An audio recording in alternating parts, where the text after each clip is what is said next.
अजीज तलबा और तालबात, Farooq foundation online school के ज़रिए यकसा नसाब के मुताबिक तालीम हासिल करें। अगर हमारी वीडियोस पसंद आएँ तो चैनल को सब्सक्राइब करें और दोस्तों के साथ शेयर करें और बेल आइकन को लाजमी दबाएं ताकि आइंदा आने वाली तालीमी वीडियोस आप हासिल कर सकें। रिकॉर्डिंग नंबर 19 के साथ फैसल आपकी खिदमत में हाजिर है। तो हमेशा की तरह आपके लिए छोटा सा मैसेज कि ऑनलाइन स्कूल ऑनलाइन क्लासेस के जरिए आप तालीम हासिल करके अपने बोर्ड्स के इम्तिहान 9-10 के अंदर नुमाया मार्क्स हासिल कर सकते हैं। आप अपनी उम्र और तालीम के हिसाब से मजीद तालीम हासिल करें। आप अपने पेरेंट्स को मोबाइल फ़ोन और कंप्यूटर पर जिस तरह उन्हें आसानी हो हमारी तालीमी वीडियोस के जरिए तालीम हासिल करने की रिक्वेस्ट करें। आप डेली 1 से 2 घंटे लाजमी ऑनलाइन क्लासेस लें, क्योंकि जब आप स्कूल जाएंगे तो आपको किसी किस्म की परेशानी ना हो। आप हमारे प्लेटफॉर्म से free of cost online classes join कर सकते हैं और तालीम हासिल कर सकते हैं। तमाम सब्जेक्ट्स की और तमाम क्लासेस की तालीमी वीडियोस हमारे प्लेटफॉर्म पर मौजूद हैं। तो आए अपना लेक्चर स्टार्ट करते हैं। Recording number 19। लास्ट टाइम हमने टाइप्स ऑफ बॉन्ड्स वगैरह सारा कंप्लीट कर लिया था, जिसमें हमने 9-8 बॉन्ड की बात की थी, कोवलेंट बॉन्ड की बात की थी। थर्ड टाइप थी बच्चों कोऑर्डिनेट कोवलेंट बॉन्ड। इसका मैंने जो डिफरेंस बताया था कोवलेंट बॉन्ड और कोऑर्डिनेट कोवलेंट बॉन्ड। कोऑर्डिनेट में मैंने कहा था just loan pair of electron transfer होता है, डोनेट होता है, ठीक है। कोवलेंट बॉन्ड का मतलब होता है शेयरिंग ऑफ इलेक्ट्रॉन। और मेटेलिक बॉन्ड पे मैंने क्या कहा था कि जो एटम्स होते हैं पॉजिटिवली चार्ज वो बॉन्ड बना रहे होते हैं फोर्स किसके साथ, मोबाइल और फ्री इलेक्ट्रॉन्स के साथ। तो वो मेटेलिक बॉन्ड था। इसको अच्छी तरह प्रिपेयर करो। आपको डिफरेंस पता होना चाहिए कि पोलर कोवलेंट कौन सा है, आयनिक बॉन्ड कौन सा है, आयनिक कंपाउंड। यानी मैं कोई भी कंपाउंड आपको दे दूं तो आप मुझे बता सको कि सर इसके अंदर कोऑर्डिनेट कोवलेंट बॉन्ड और बॉन्डिंग हो रही है या कोवलेंट बॉन्ड हो रहा है या आयनिक बॉन्डिंग हो रही है। तो ये हम लास्ट में भी एक्सरसाइज उसमें हम कोशिश करेंगे कि इस तरह के कुछ एग्जांपल सॉल्व करें। हमारा आज का टॉपिक है इंटरमॉलिक्यूलर फोर्सेस। यानी हमने देख लिया कि मॉलिक्यूल कैसे बनता है, किस किस्म की फोर्सेस चाहिए, आयनिक बॉन्डिंग, आयनिक फोर्स चाहिए, फोर्स ऑफ अट्रैक्शन चाहिए और किस टाइप की फोर्सेस चाहिए, ये सब कुछ हम पढ़ चुके हैं। अब हम कोशिश करेंगे कि मॉलिक्यूल्स के दरमियान कौन कौन सी फोर्सेस हैं। एक मॉलिक्यूल है ना, उस मॉलिक्यूल की दूसरे मॉलिक्यूल के साथ क्या फोर्स है, उसके अंदर क्या फोर्सेस है भी या नहीं, उनको हम क्या कहते हैं, इंटर मॉलिक्यूल। इंटर मॉलिक्यूल के मतलब होता है एक मॉलिक्यूल है और ये दूसरा मॉलिक्यूल, इनके दरमियान फोर्सेस को इंटर मॉलिक्यूलर फोर्सेस कहते हैं। जब हमने सारा कुछ पढ़ा था मॉलिक्यूल, सिर्फ मॉलिक्यूल के अंदर, अब है कि एक मॉलिक्यूल का दूसरे मॉलिक्यूल के साथ क्या रिलेशन है, क्या उनके दरमियान फोर्सेस हैं, उनको हम क्या नाम देते हैं, inter molecular forces. As discussed earlier, the forces that hold atom in a compound are called chemical bond. देखो मॉलिक्यूल के अंदर जो ऐसी फोर्सेस जो एटम्स को कंबाइन कर रही हो वो तो हमने पढ़ लिया, केमिकल बॉन्ड। अब क्या ऐसी फोर्सेस हैं जो मॉलिक्यूल्स को करें, एटम्स को तो कर लिया वो हमने डिस्कस, क्या मॉलिक्यूल्स को भी कोई ऐसी फोर्सेस हैं जो कंबाइन करके रखती हैं, वो डिस्कस करते हैं इस वाले में। In addition to these strong bonding forces, relatively weak forces also exist in between the molecules which are called intermolecular. वो कहता है in addition to these strong bonding forces, यानी एटम्स के दरमियान जो बॉन्डिंग है स्ट्रॉन्ग, उनके अलावा relatively weak forces, उनसे थोड़ी कम फोर्सेस, वीक कमजोर फोर्सेस also exist होती है in between the molecule, यानी मॉलिक्यूल्स के दरमियान भी फोर्सेस होती हैं, बेशक वो कम वीक हो, कमजोर हो, कम हो, लेकिन फोर्सेस होती हैं। उन फोर्सेस का नाम है इंटरमॉलिक्यूलर फोर्सेस। ये आपकी डेफिनेशन भी हो जाएगी कि इंटरमॉलिक्यूलर फोर्सेस होती क्या है। The bonding and intermolecular forces of hydrogen chloride is shown. अब एक किस्म के HCl एक मॉलिक्यूल हमने पढ़ा था, ये हो गया एक मॉलिक्यूल HCl, ये आ गया उसके करीब ही दूसरा मॉलिक्यूल HCl, ये उसके करीब आ गया तीसरा मॉलिक्यूल। अब ये तो हमने पढ़ लिया था कि ये HCl के अंदर कोवलेंट बॉन्डिंग है और ये कौन सा, पोलर कोवलेंट बॉन्ड। देखो पार्शियल पॉजिटिव पार्शियल, इसी तरह इस HCl में इस HCl। अब क्या ये एक मॉलिक्यूल है, ये दूसरा मॉलिक्यूल है, ये तीसरा, क्या इन तीनों मॉलिक्यूल्स के दरमियान भी फोर्सेस हैं? उनको हम क्या नाम देंगे? Intermolecular forces. तो इनके एक मॉलिक्यूल का दूसरे मॉलिक्यूल के दरमियान जो फोर्स कहलाती है वो कौन सी कहलाती है? इंटरमॉलिक्यूलर फोर्सेस या इंटरमॉलिक्यूलर अट्रैक्शन। क्या ये मॉलिक्यूल इसको अट्रैक्ट करता है, क्या ये मॉलिक्यूल इसको करता है, तो उसका नाम है इंटरमॉलिक्यूलर अट्रैक्शन। तो यही फोर्सेस हम इस चैप्टर में पढ़ने की कोशिश करेंगे। अब है कि वो कहता है इट, अभी HCl की जो हमने एग्जांपल ली, it requires about 17 kilojoule energy to break this intermolecular forces between 1 mole of liquid hydrogen molecule. यानी ये जो मॉलिक्यूल्स बने हैं, यहाँ पे पीछे चलते हैं, ये जो मॉलिक्यूल्स बने हैं इनके दरमियान जो फोर्स है वो कहता है 17 किलो जूल की अगर हम फोर्स लगाएं तो तब जाके हम इनके दरमियान जो फोर्सेस है उनको कम कर सकते हैं। यानी मैं कहूँ कि एक मॉलिक्यूल की दूसरे मॉलिक्यूल के दरमियान फोर्स है मौजूद, आप उस फोर्स को कैसे खत्म करें? तो मैं कहूँगा 17 किलो जूल की अगर मैं एनर्जी दूं तब जाके इनके दरमियान ये फोर्सेस खत्म होगी। तो इसका मतलब है फोर्सेस मौजूद हैं, इसलिए हमें एनर्जी लगानी पड़ेगी। तो it requires about 17 kilojoule energy to break this intermolecular forces between 1 mole of liquid hydrogen chloride, जिसे हम HCl कहते हैं, molecules to convert it into gas. अब जाहिर सी बात है मॉलिक्यूल्स उसमें आपस में बने हुए हैं, ठीक है, वो लिक्विड है लेकिन वो आपस में जुड़े हुए हैं। अब मॉलिक्यूल की अट्रैक्शन की वजह से उस मॉलिक्यूल की आइडेंटिटी मौजूद है। अब मैं जब उनकी फोर्सेस ही अलग कर दूंगा तो वो लिक्विड से अब किस में कन्वर्ट हो जाएगी? गैस में कन्वर्ट हो जाएगी।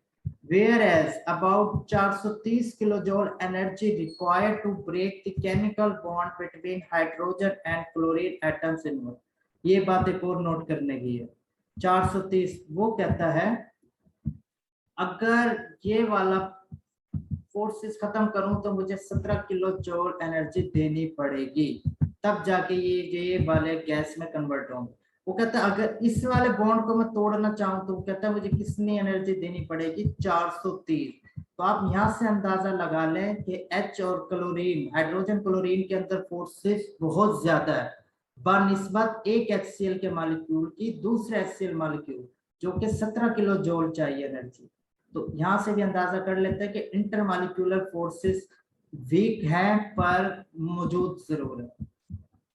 तो नेक्स्ट हम चलते हैं, अब ये कौन कौन से इंटरमॉलिक्यूलर फोर्सेस हो सकती है, इनके भी आगे टाइप्स हैं। पहली टाइप्स उसने कहा डाइपोल डाइपोल इंटरएक्शंस। कौन कौन सी हो गई? Dipole dipole interaction. पोल का लफ्ज से आप समझ आ गई होगी, जहां भी पोल्स का लफ्ज आता है आपके जहन में पार्शियल पॉजिटिव पार्शियल नेगेटिव, यानी प्लस नेगेटिव का सीन आपको समझ आ जाता है कि इसके अंदर चार्जेस का कोई होगा इसके अंदर। तो डाइपोल डाइपोल इंटरेक्शन क्या होती है? All intermolecular forces which are collectively called van der Waals forces. इन फोर्सेस को हम क्या कहते हैं? Van der Waal force. जितनी भी इंटरमॉलिक्यूलर फोर्सेस हैं उनको हम कलेक्टिवली अगर एक नाम दे तो हम कहते हैं वंडर वॉल्स फोर्सेस। जब भी मैं कहूँ वंडर वॉल्स फोर्सेस आपके जहन में आ जाएगी कि तमाम इंटरमॉलिक्यूलर फोर्सेस का जिक्र किया जाए। और electrical in nature, they result from the attraction of opposite charges which may be temporary or permanent। वो कहता है ये जो फोर्सेस हैं क्यों क्रिएट हो रही है? वो कहता है कि अट्रैक्शन ऑफ ऑपोजिट चार्जेस, यानी प्लस और नेगेटिव चार्जेस की अट्रैक्शन की वजह से ये फोर्सेस प्रोड्यूस होती हैं मॉलिक्यूल्स के दरमियान, विच में भी टेम्परेरी, वो आर्जी भी हो सकती है, और परमानेंट और मुस्तकिल भी हो सकती हैं। The unequal sharing of electron between two different types of atoms make one end of molecule slightly positive, जिसे हमने क्या नाम दिया था? डेल्टा पॉजिटिव या पार्शियल पॉजिटिव, इसने स्लाइटली पॉजिटिव का, and other and slightly negatively charge. ये हम डिस्कस कर चुके हैं कि अगर अनइक्वल शेयरिंग ऑफ इलेक्ट्रॉन हो जाए तो कौन सा साइन आ जाता है? एक साइड पे आ जाता है पार्शियल पॉजिटिव और दूसरी साइड पे क्या आ जाता है? Partial negative. As shared pair of electron is drawn towards more electronegative atom, के मतलब जो इलेक्ट्रोनेगेटिव जिसकी ज्यादा होगी वो इलेक्ट्रॉन ज्यादा खींचेगा, उसकी तरफ कौन सा चार्ज आएगा? Partial negative. ये हम पढ़ चुके हैं। It is partially negatively charge as chlorine in hydrogen chloride, the other end automatically become. अब एक नेगेटिव बन गया तो अगला जाहिर सी बात है उसने पॉजिटिव बनना है। वो ये कह रहा है HCl की अगर हम बात करें तो इसकी इलेक्ट्रोनेगेटिविटी क्लोरीन की ज्यादा है, तो ये इलेक्ट्रॉन अपनी तरफ ज्यादा खींचेगा बनिस्बत हाइड्रोजन। हाइड्रोजन की इलेक्ट्रोनेगेटिविटी कम है तो वो इलेक्ट्रॉन अपनी तरफ ज्यादा नहीं खींच पाएगा, जिसके नतीजे में इलेक्ट्रॉन ज्यादा किसकी तरफ आ जाएगा, पहले सेंटर में था इलेक्ट्रॉन, अब किसकी तरफ आ जाएगा, क्लोरीन की। इसलिए क्लोरीन पे कौन सा चार्ज आ जाएगा, पार्शियल नेगेटिव, और इसके पास ऑटोमेटिकली इस पे नेगेटिव है तो इसके पास कौन सा आ जाएगा, पॉजिटिव चार्ज।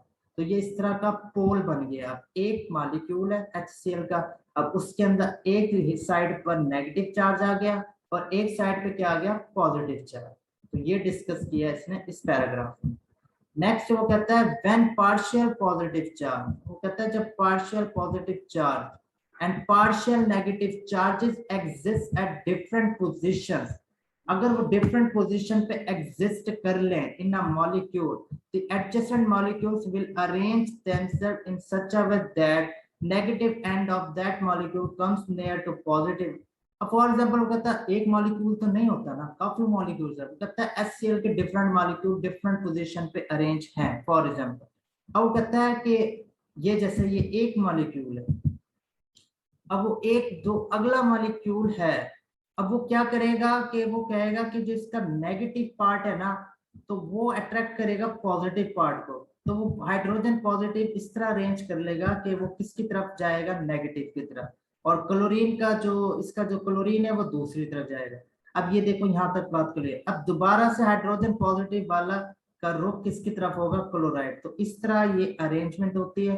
देखो in such a way that negative end of that molecule comes near to positive end, यानी अगर एक मॉलिक्यूल का नेगेटिव एंड आ रहा है तो अगला मॉलिक्यूल का कौन सा एंड आएगा, उसके करीब पॉजिटिव एंड आएगा। इसी तरह इसका नेगेटिव आ रहा है तो अगले वाले का पॉजिटिव आ रहा है। तो ये इस तरह आप आपस में एक दूसरे को अरेंज कर ले। जब ये एक दूसरे को अरेंज कर लेंगे, अब आप खुद सोचो, ये नेगेटिव पार्ट पॉजिटिव पार्ट को अपनी तरफ खींचेगा, जिसके नतीजे में फोर्स पैदा होगी और उस फोर्स को नाम देंगे इंटरमॉलिक्यूलर फोर्सेस।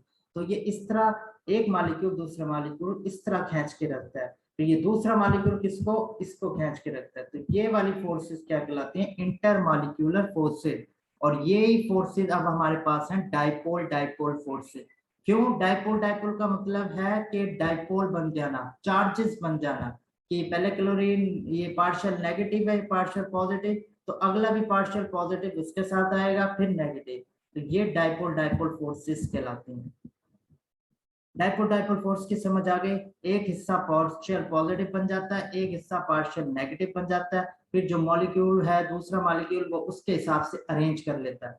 अगर एक फर्स्ट वाले मॉलिक्यूल का नेगेटिव एंड आ रहा है तो फिर सेकंड वाले का कौन सा आएगा, पॉजिटिव वाला, ये वाला। इसे हम डाइपोल डाइपोल फोर्स अट्रैक्शन भी कहते हैं। तो ये आपकी बुक में इस तरह का लिखा हुआ है, आपने इसको अच्छी तरह देखना है। नेक्स्ट हम आगे चलते हैं, हाइड्रोजन बॉन्डिंग। हाइड्रोजन बॉन्डिंग क्या है, वाटर आपने पढ़ा होगा, उसके अंदर हाइड्रोजन बॉन्डिंग है। अब देखते हैं हाइड्रोजन बॉन्डिंग। पहले क्या नाम था इंटरमॉलिक्यूलर फोर्सेस का, वो था डाइपोल डाइपोल। दूसरी अब आ गई, ये कहते हैं hydrogen bonding. Hydrogen bonding is a special type of intermolecular forces. वो कहता है इंटरमॉलिक्यूलर फोर्सेस की स्पेशल टाइप है present in the permanently polar molecules. कि हाइड्रोजन बॉन्डिंग परमानेंटली किसमें पाई जाती है, पोलर मॉलिक्यूल में, जो बिल्कुल पोलर मॉलिक्यूल है उसमें पाई जाती है। This bonding can be considered unique dipole dipole attraction. इसको हम डाइपोल डाइपोल अट्रैक्शन भी कह सकते हैं, किसी हद तक हम ये यूनिक इसी की टर्म से निकली है डाइपोल डाइपोल। जैसे हमने फर्स्ट पढ़ी थी ना डाइपोल डाइपोल, तो हाइड्रोजन बॉन्डिंग भी डाइपोल डाइपोल अट्रैक्शन की टर्म में आती है।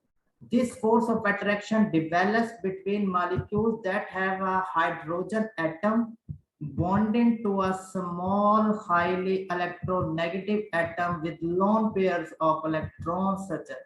अब इस हाइड्रोजन बॉन्डिंग में थोड़ा सा डिफरेंस ये है कि जो ये फोर्स ऑफ अट्रैक्शन होती है वो डेवलप्स किसके दरमियान होती है, between molecule that have a hydrogen, इसके अंदर हाइड्रोजन होना चाहिए, दैट हैव अ हाइड्रोजन। हमें पता है हाइड्रोजन छोटा सा मॉलिक्यूल है और इलेक्ट्रोपॉजिटिव है, बहुत ज्यादा पॉजिटिव, ठीक है। फ्रॉम बॉन्डेड, और एटम बॉन्ड किसके साथ बना रहा हो हाइड्रोजन, वो to a small highly electronegative. जब भी इलेक्ट्रोनेगेटिव की बात करता हूँ आपके ध्यान में फौरन क्लोरीन फ्लोरीन ये चीज आने लग जाती है, क्योंकि वो पीरियोडिक टेबल के राइट में मौजूद है और ग्रुप नंबर उनका क्या है 17। इनकी इलेक्ट्रोनेगेटिविटी, इन एलिमेंट्स की इलेक्ट्रोनेगेटिविटी बहुत ज्यादा होती है। ठीक हो गया। तो 18वां ग्रुप वाला तो है नोबल गैसेस का, वो तो रिएक्ट ही नहीं करता, इसलिए हम उसकी बात नहीं करते, हम 17 ग्रुप की बात करते हैं। तो वो कहता है कि एक हाइड्रोजन एटम अगर शेयर कर रहा, बॉन्ड बना रहा, फोर्स ऑफ अट्रैक्शन किसी इलेक्ट्रोनेगेटिव एटम के साथ, तो उस नतीजे में जो मॉलिक्यूल्स के दरमियान फोर्सेज होती है वो हाइड्रोजन बॉन्डिंग होती है। इस डेफिनेशन को दोबारा देखो।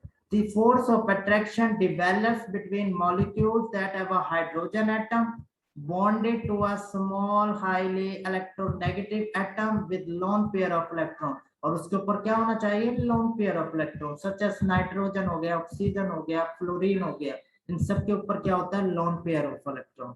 तो ऐसा मॉलिक्यूल जो हाइड्रोजन एटम हो और बॉन्डेड किसके साथ हो? किसी भी हाई इलेक्ट्रोनेगेटिव एटम के साथ। वो मॉलिक्यूल अगर दूसरे मॉलिक्यूल से अट्रैक्ट करता है तो उनके दरमियान कौन सी फोर्सेस पाई जाएगी? हाइड्रोजन बॉन्डिंग पाई जाएगी। और ये hydrogen bonding, so partially positively charged hydrogen atom of one molecule attracts and forms a bond with the partially negatively charged atom of the other molecule। यानी एक मॉलिक्यूल का पार्शियल पॉजिटिव और दूसरे molecule का partial negative ये आपस में मिल रहे हैं, ये फोर्स पैदा करें, तो उसको हम क्या कहते हैं? Hydrogen bonding. So partially positive, इसकी एक शर्त है कि हाइड्रोजन क्या होना चाहिए? पार्शियल पॉजिटिव होना चाहिए। Partially positively charge hydrogen atom of one molecule, एक मॉलिक्यूल का पार्शियली चार्ज हाइड्रोजन जो पॉजिटिव है वो attracts and form a bond with the partially negative charge atom। यानी एक पार्शियल पॉजिटिव हो मॉलिक्यूल का और एक हो दूसरे मॉलिक्यूल का पार्शियल नेगेटिव, इनके दरमियान जो फोर्स होगी वो हाइड्रोजन बॉन्डिंग कहलाएगी। ये hydrogen, this force of attraction is represented by dotted line between the molecule. ये डॉटेड लाइन से शो की जाती हैं, ये वाली फोर हाइड्रोजन बॉन्डिंग को डॉटेड लाइन, इस तरह की डॉट लाइन हो तो आप समझ जाना इसके अंदर हाइड्रोजन बॉन्डिंग। मैं इसको क्लियर करूंगा डायग्राम से ताकि आपको अच्छी तरह क्लियर हो जाए ये चीज है क्या। अब देखो ये हाइड्रोजन बॉन्डिंग है। अब ये है एक वाटर मॉलिक्यूल, ऐसे ही है ना, ये एक H2O एक वाटर मॉलिक्यूल है। H2 तो हमने कुछ ज्यादा ही पढ़ा है, डिस्कस किया। और ये दूसरा वाटर मॉलिक्यूल है। एक मिनट, ये कुछ ज्यादा ही गलत हो गया। ठीक है, अब ये दूसरा वाटर मॉलिक्यूल आ गया, ये अब दो मॉलिक्यूल है। हमें ये पता है इसकी एक पोलर कोवलेंट बॉन्ड बना रहा है, ये इसके अंदर कोवलेंट बॉन्ड है, इसे भी पता है ये भी। अब देखते हैं मॉलिक्यूल, दो वाटर मॉलिक्यूल के दरमियान जो फोर्स है वो होगी हाइड्रोजन बॉन्डिंग। तो वो किस तरह होगी? ये देखो, ऑक्सीजन पार्शियल नेगेटिव, ये समझ आ गई थी ना, क्योंकि पोलर कोवलेंट बॉन्ड है, ऑक्सीजन की इलेक्ट्रोनेगेटिविटी ज्यादा है, इसने हाइड्रोजन के इलेक्ट्रॉन ज्यादा अपनी तरफ किए, जबकि ये हाइड्रोजन का इसकी इलेक्ट्रोनेगेटिविटी ज्यादा है, इसने इलेक्ट्रॉन अपनी तरफ, ऑक्सीजन ने इस हाइड्रोजन से भी अपने इलेक्ट्रॉन खींचे हैं, तो इसलिए हाइड्रोजन पे कमी हो गई इलेक्ट्रॉन की, इस पे भी कमी हो गई है, यानी हाफ कमी हो गई है। ये देख लेना, मतलब कम इलेक्ट्रॉन इस हाइड्रोजन के पास से कम, तो ये इस तरह पार्शियल पॉजिटिव पार्ट। अब पार्शियल नेगेटिव पार्ट ऑक्सीजन का, और ये मैं इसको अरेंज कर देता हूँ, पार्शियल नेगेटिव पार्ट एक मॉलिक्यूल का और पार्शियल हाइड्रोजन पॉजिटिवली चार्ज दूसरे मॉलिक्यूल का। हाइड्रोजन बॉन्डिंग की एक निशानी है कि एक लाजमी हाइड्रोजन पॉजिटिव होगा, पार्शियल पॉजिटिव हाइड्रोजन हो, और दूसरा हो इलेक्ट्रोनेगेटिव, यहाँ नाइट्रोजन भी हो सकता था, फ्लोरीन भी। तो इनके दरमियान जो फोर्स बन रही है उनको हम कहते हैं हाइड्रोजन बॉन्डिंग। ये कौन सी फोर्स है? Hydrogen bonding. तो ये हाइड्रोजन, इन दो मॉलिक्यूल के दरमियान कौन सी फोर्स है? Hydrogen bonding. में H भी लिख देता हूँ, H से हाइड्रोजन, B से बॉन्डिंग। तो अब आपको ये बात क्लियर हो गई कि मॉलिक्यूल्स के दरमियान भी इंटरमॉलिक्यूलर फोर्सेस होती है। फिर हमने दो इंटरमॉलिक्यूलर फोर्सेस पढ़ी, पहले हमने पढ़ी डाइपोल डाइपोल फोर्सेस, उसमें भी यही था कि partial positive part, partial negative, एक मॉलिक्यूल का अगर नेगेटिव हिस्सा है तो दूसरे का पॉजिटिव जरूर होगा। तो हाइड्रोजन बॉन्डिंग में खास बात ये थी कि हाइड्रोजन बॉन्डिंग में पार्शियल पॉजिटिव हाइड्रोजन जरूर आएगा, और वो किसके साथ हो बॉन्ड बना रहा हो, यानी फोर दो एक मॉलिक्यूल दूसरा किसके साथ अट्रैक्ट हो रहा हो, नेगेटिवली इलेक्ट्रोनेगेटिव एटम के साथ। यहाँ ऑक्सीजन भी आ सकता है, फ्लोरीन भी आ सकता है, नाइट्रोजन, यहाँ पर हाइड्रोजन रहेगा। या इस वाला हाइड्रोजन फॉर एग्जाम्पल मैं तीसरा वाटर मॉलिक्यूल बना देता हूँ, यानी एक ऑक्सीजन, ये हाइड्रोजन फॉर एग्जाम्पल, क्योंकि मॉलिक्यूल तो काफी होता है ना वाटर में, काफी मॉलिक्यूल होंगे, एक मॉलिक्यूल थोड़ी। अब जिसके ऊपर कौन सा चार्ज आएगा आप सबको पता है, पार्शियल नेगेटिव, और इसके ऊपर पार्शियल पॉजिटिव, ये आप सबको पता है, और इसके ऊपर पार्शियल पॉजिटिव। अब इसके ऊपर ऑलरेडी पार्शियल पॉजिटिव है, तो इनके ये हाइड्रोजन बॉन्डिंग इसके साथ कर सकता है बिल्कुल, क्योंकि ये तीसरा अलग मॉलिक्यूल है, ये अलग। तो ये वाला पार्शियल नेगेटिव ऑक्सीजन किसके साथ बॉन्ड बना सकता है, पार्शियल पॉजिटिव हाइड्रोजन के साथ। तो ये इस तरह हाइड्रोजन बॉन्डिंग होती है। हाइड्रोजन बॉन्डिंग और ये इंटरमॉलिक्यूलर फोर्सेज है, इसके बारे में हमने अच्छी तरह डिस्कस किया है। तो आपने इसको अच्छी तरह देखना, उसकी डेफिनेशन देखनी है, उसकी एग्जांपल देखनी है। इसी तरह डाइपोल डाइपोल फोर्सेस की आपने डेफिनेशन, उसके एग्जांपल, और इस तरह आपने ही करना। अब कहते हैं हाइड्रोजन बॉन्डिंग की खास बात क्या है कि कभी आपने सोचा है कि जो पानी है, पानी के ऊपर बर्फ कैसे तैरती है? इतना पानी आप देख रहे होगे, आप कहते हैं डूबते क्यों नहीं है, ये जो बर्फ है ये पानी के अंदर डूबते क्यों नहीं है, उसके ऊपर तैरती क्यों है? तो इसकी रीजन देखो, the important phenomena of floating of ice over water is due to hydrogen bonding. ये किसकी, ये जो बर्फ है ये पानी पर किसकी वजह से तैरती है या किसकी वजह से फ्लोट करती है? ये करती है हाइड्रोजन बॉन्डिंग की वजह से। क्यों? The density of ice eight 0 degree centigrade is less than that of liquid water at, क्योंकि यहाँ पर जो डेंसिटी ऑफ आइस है वो कम होती है, किससे? वाटर से। अब जिसकी डेंसिटी कम होगी वो जाहिर सी बात है वो ऊपर तैरेगा, और इस सूरत में क्योंकि वाटर क्योंकि स्ट्रॉन्ग हाइड्रोजन बॉन्डिंग होती है वाटर के अंदर, तो वो अपनी जगह पे बरकरार रहता है। अब इसकी आइस की डेंसिटी कम है तो वो उसके ऊपर तैरती रहती है, इसलिए वो डिसॉल्व नहीं होती। In the liquid state water molecules move randomly, liquid है ये पानी ना, इसके ऊपर वाटर मॉलिक्यूल क्या करते हैं, रैंडमली मूव कर रहे होते हैं। हाउएवर व्हेन वाटर फ्रीज, जब वाटर फ्रीज हो जाए, the molecules arrange themselves in order form that gives them open structure, this process extend the molecules that results in ice being less dense. अब वो कहता है कि अब पानी है इसके अंदर वाटर मॉलिक्यूल्स रैंडमली मूव कर रहे हैं, वो एक मॉलिक्यूल इधर, लेकिन जब टेम्परेचर कम होता है तो बर्फ जमना शुरू हो जाती है, फ्रीज। जब ये बर्फ जमती है ना, है तो ये भी पानी ना, तो पानी से ही हम आइस बनाएंगे। इनमें होता ये है कि जो इसका जो आइस का जो स्ट्रक्चर है ना वो ओपन हो जाता है, यानी एक ऑर्डर फॉर्म में आ जाता है। वाटर जो था वो तो फ्रीली मूव कर रहे थे मॉलिक्यूल, लेकिन जो आइस के मॉलिक्यूल होंगे वो एक ऑर्डर फॉर्म में आ जाते हैं। जब ये ऑर्डर फॉर्म के अंदर आ जाते हैं तो इनकी डेंसिटी क्या हो जाती है, लेस हो जाती है as compare to water. Water की डेंसिटी ज्यादा होती है आइस की निस्बत, जिसकी वजह से जिसकी डेंसिटी कम होती है वो ऊपर तैरता है। अगर इसकी डेंसिटी ज्यादा होती तो ये पानी के अंदर डूब जाता। ये रीजन है कि पानी के ऊपर आइस किस तरह सरवाइव करती है, किस तरह।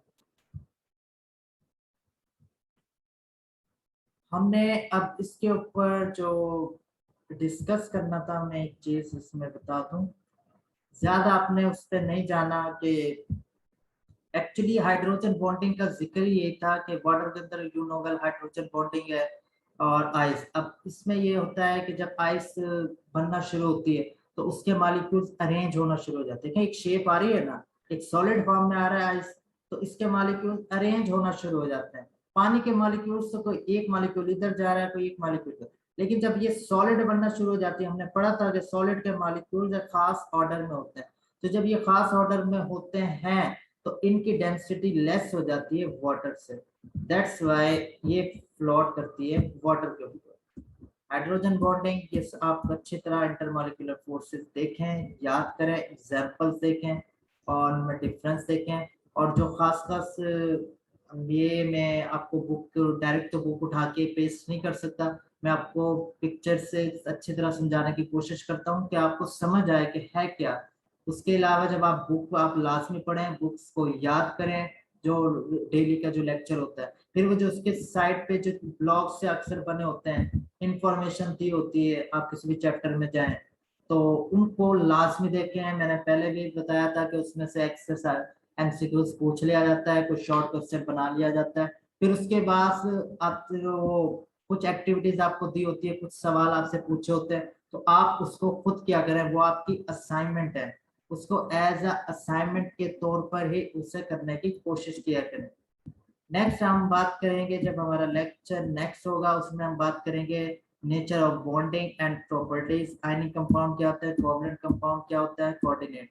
एक्चुअली वो जो अगला जो हमारा लेक्चर होगा वो एज अ याद करने का होगा, क्योंकि सारी चीजें हम पहले डिस्कस कर चुके हैं, तो ये चीजें आपने इंशाल्लाह याद करनी है। तब तक के लिए अल्लाह हाफिज, नेक्स्ट लेक्चर में हाजिर होंगे।